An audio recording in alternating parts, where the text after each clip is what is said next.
नुकत्याच जाहीर पोलीस भरतीच्या निकालांच्या माध्यमातून मनोज जरांगे पाटलांच्या ओबीसीतून आरक्षणाच्या हट्टापायी ओबीसी समाजच नाही तर मराठा समाजाच्या हितांनाही धक्का लागल्याचे आढळून येत आहे। मनोज जरांगे पाटील यांचा कायद्याचाही अभ्यास नाहीये आणि त्यांना आकड्यांचा खेळही समजत नाही। मात्र ह्या पायी साध्या भोळ्या मराठ्यांचा फायद्याऐवजी नुकसान होतोय। तो कसा आणि या नुकसानाला जबाबदार 5 गोष्टी आम्ही तुम्हाला दाखवतोय। कारण 1, जरांगे पाटलांचा हट्ट।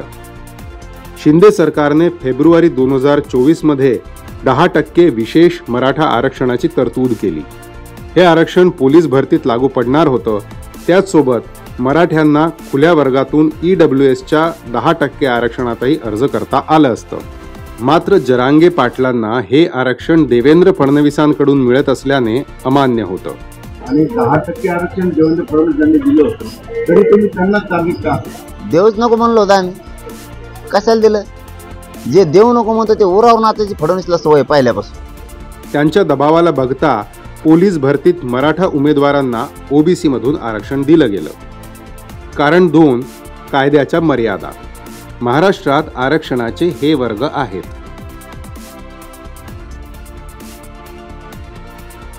आता ह्याच्यावर 10% विशेष आरक्षण मराठ्यांना दिलं गेलं आहे आणि ह्याखेरीज आर्थिक निकषांवर केंद्राकडून मिळणाऱ्या 10% ईडब्ल्यूएस मध्येही अर्ज करायला मराठे पात्र होते। भारताच्या घटनेनुसार एकाच जातीला एकाच वेळी एकाच निकषावर अनेक वर्गातून आरक्षण दिलं जाऊ शकत नाही। मात्र जरांगेच्या ओबीसीच्या हट्टामुळे मराठ्यांना ओबीसीतून आरक्षण दिल्याने ईडब्ल्यूएस वर्ग मराठा मुलांसाठी बाद झाला। ह्या नुकसानाची भरपाई म्हणून ओबीसीचाच आर्थिक निकषांवर प्रवर्ग असल्याने एसीबीसी प्रवर्ग मराठा उमेदवारांसाठी खुला केला। पण जरांगे पाटलांना कायद्याचा आणि घटनेचा अभ्यास नसल्याने ते सगळंच मागत असतात। एसीबीसी दिलेच, आता समाजाला मान्य नसतानाही दिलेच, तर ते राहू द्या, परंतु ईडब्ल्यू सुद्धा सुरू ठेवा। 3ही ऑप्शन सुरू ठेवा, ईडब्ल्यूचं, एसीबीसीचं आणि कुणबी म्हणजे ओबीसी। विद्यार्थ्यांना जो आवडल त्या पद्धतीने ईडब्ल्यूच घेईन, एसीबीसी घेईन किंवा कुणबी घेईन, जो ऑप्शन घ्यायचा ओबीसीचा तो घेईन। आता जरांगे पाटील काहीही म्हणो, पण एकाच जातीच्या उमेदवारांना अनेक वर्गातून आरक्षण देणे घटनाबाह्य आहे। उपोषण मोर्चे कितीही काढलेत तरी सरकार तेच आणि तेवढंच करेल जे घटनेनुसार त्याला शक्य आहे। जरांगे ईडब्ल्यूएस जाण्याचा दोष सरकारला देत आहेत। सरकारला विनंती की तुम्ही ईडब्ल्यूएस पण सुरू ठेवा। ईडब्ल्यूएस तुमच्यामुळे बंद झालेलं आहे, मराठ्यांमुळे नाही। कोणचं माकड काय म्हणते त्याच्याशी आम्हाला नाही देणं घेणं। पण ह्यासाठी जरांगे पाटलांच्या कायद्या आणि घटनेच्या तोकड्या माहितीला दोष का देऊ नये? मुळात जरांगे पाटील असो, कुठलाही मंत्री असो, कुठलंही सरकार असो किंवा कुठलाही नागरिक, ह्या देशात कोणीही घटनेपेक्षा मोठं नाही। कारण 3 जरांगे पाटलांच्या विचित्र मागण्या। उदाहरणार्थ, मराठ्यांच्या सोयरिकांना आणि अगदी स्वातंत्र्य काळपूर्वीच्या जुन्या नोंदींच्या आधारावरही महाराष्ट्राच्या समस्त मुस्लिमांना कुणबी म्हणून मराठा आरक्षणात सामावून घेण्याचेही जरांगे पाटील म्हणत आहेत। रक्ताचे सोयरे यांना द्यायचे, त्याच नोंदीच्या आधारावर ते एकाच्या। जर मुस्लिमांची कुणबी सरकारी नोंद म्हणून निघाली असली तर सगळ्या मुस्लिमांना या राज्यातल्या तुम्ही कुणबी म्हणून ओबीसीत आरक्षण दिलं पाहिजे। तुम्ही कसे देत नाही तेच बघतो मी आता जरांगे पाटील धमक्या देत आहेत किंवा उपोषण करत आहेत, निव्वळ ह्या कारणाने कोणालाही घटनेविरुद्ध मुस्लिमांना जाती आधारावर हिंदूंचं ओबीसी सर्टिफिकेट देता येणार नाही। उलट 11% मुस्लिमांना कुणबी सर्टिफिकेट दिल्यास ते मराठ्यांच्याच वाट्यातून आरक्षण घेतील। याचा मराठ्यांना फायदा की नुकसान हे आपणच ठरवा। कारण 4, आकड्यांचा खेळ। घटनेनुसार एकतर जाती आधारित ओबीसी आणि आर्थिक आधारावर एसईबीसी किंवा जाती आधारावर विशेष मराठा आरक्षण आणि आर्थिक निकषांवर ईडब्ल्यूएस, या 2 पैकी काही एकच देता येऊ शकतं। ह्या पार्श्वभूमीवर मराठ्यांची पोलीस भरती ओबीसीतूनच करण्यात आली। पोलीस भरतीचे निकाल लागल्यावर विविध वर्गात आणि प्रवर्गात कट ऑफचे गुण नीट लक्ष देऊन बघितले तर हे आढळतंय की मराठ्यांनी ईडब्ल्यूएस मधून अर्ज केला असता तर त्यांना पोलीस भरतीत नोकऱ्या मिळवणं सोपं गेलं असतं।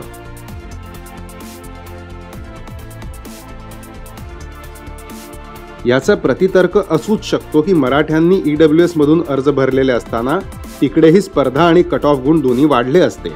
हे खरं असलं, पण हिशेब करायला साधं गणित बघूया. तर समजा 100 रिक्त जागा आहेत. या 100 पैकी 19 नोकऱ्या OBC साठी राखीव आहेत. त्यात OBC लोकसंख्या आहे 38% आणि 32% मराठे जोडल्यास ही लोकसंख्या 70% होते. आणि OBC आणि मराठा असे 70 उमेदवार मिळून त्या 19 जागांसाठी स्पर्धा करत आहेत. म्हणजे एकेका नोकरीसाठी 4.25 उमेदवार स्पर्धेत उतरले आहेत.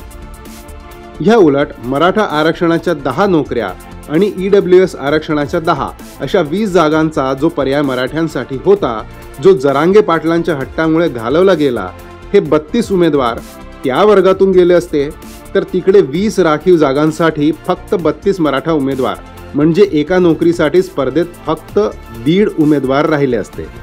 आणि ह्या कमी स्पर्धेचा फायदा मराठा मुलांना नक्कीच झाला असता. EWS उमेदवारांची लोकसंख्या तशी अस्थिर असते. त्यामुळे त्या आरक्षणाला पूर्णपणे सोडूनही टाकलं तरी 10% मराठा आरक्षणात 32 उमेदवार म्हटले तरी OBCच्या वर्गाच्या तुलनेत एकेका जागेसाठी फक्त 3.25 उमेदवारांची स्पर्धा OBCच्या 4.25च्या तुलनेत कमीच राहिली असती. ह्या आकड्यांना बघता जरांगे पाटलांना भुलून मराठा समाज आपल्या पायावर धोंडा मारून घेत आहे असं का म्हटलं जाऊ नये.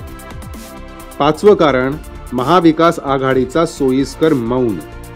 महाविकास आघाडी या मुद्द्यावर कुठली भूमिका घेत आहे? तर उद्धव बाळासाहेब ठाकरेंची शिवसेना आणि काँग्रेस या मुद्द्यावर सोयीस्कररित्या मूग गिळून बसले आहेत. तर शरद पवार सर्वपक्षीय चर्चेबद्दल म्हणाले आहेत. मात्र त्यांचे आधीचे वक्तव्य बघता ते OBCतून मराठा आरक्षणाचे पक्षधर दिसत नाहीत.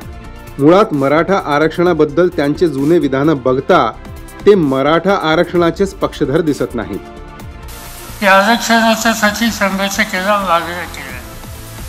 आता आरक्षण लॉस झालं. आरक्षणाच्या बाबतीत ठिकठिकाणी मोर्चे निघतात, काही करतात. माझं स्वच्छ त्याच्यात मत हे आहे की यासंबंधी जातीनिहाय हा विचार करू नये. विचार करायचा असेल तर आर्थिकदृष्ट्या जो दुबळा आहे तो कुठल्याही जातीचा असेल त्याला आरक्षण दिलं पाहिजे. म्हणजे पवार ह्या आंदोलनाचा येत्या निवडणुकीत फायदा बघता स्पष्ट उत्तर न देता नुसते बोलाचे भात फिरवत आहेत. त्यांना कायदे, घटना, आकडे ह्या सगळ्यांची किमान जरांगे पाटलांपेक्षा नक्कीच चांगली माहिती आहे. मराठा समाजाचं भलं व्हावं असं त्यांना खरंच वाटत असतं तर त्यांनी ते जरांगे सोबत असतानाच ह्या सगळ्या बाजू मराठा समाजाला नीट समजावून सांगितल्या असत्या.